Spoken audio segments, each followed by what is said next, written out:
you're maybe using these ailments as an excuse so that you can keep smoking? I don't think so. I have a strong belief in pharmaceuticals versus something natural. And if I can... Tell us why.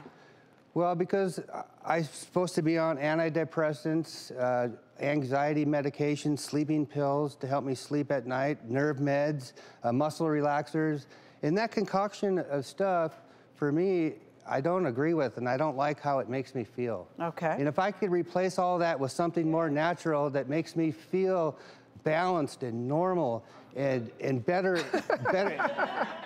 in my marriage, I'm more, productive. But you aren't better in your marriage because it's causing so much conflict with Lisa. You guys didn't even have conflict for 5 years. And once this came out, Lisa, it almost broke you guys. It did. It caused betrayal. When I found the meth pipe to begin with, I felt like, oh my God, he's sleeping with my best friend, because that's my drug of choice. That to us, Lisa, how was that like sleeping with your best friend?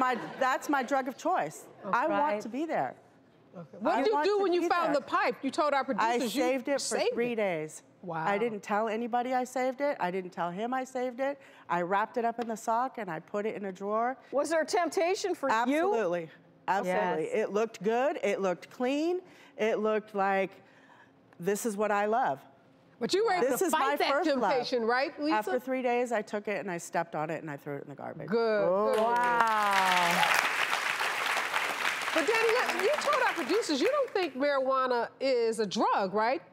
I do not, for me, no. I think of it as a medical purpose for me. It's a natural tool that alleviates a lot of my problems. But you've had relapses, right, Danny? He's had 2 relapses with meth that he was smoking weed before.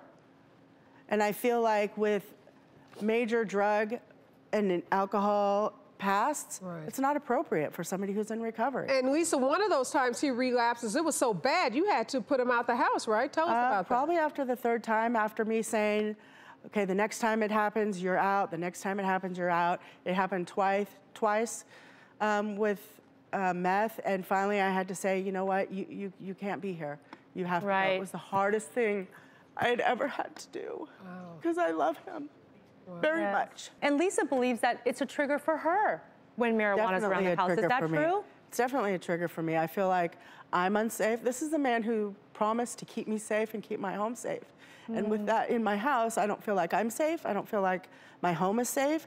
I don't know where he just came from when he's picking up whatever he's picking up. Is someone following him? Are the cops gonna bust in the door? You know, yeah, that's all unsafe for me. And Danny, it scares me to death. 7 years of a great marriage, you're gonna throw it all away. You hear your wife saying she's fearful, not just for your life, but her life, and you're her protector. You started this show by saying you were her Superman.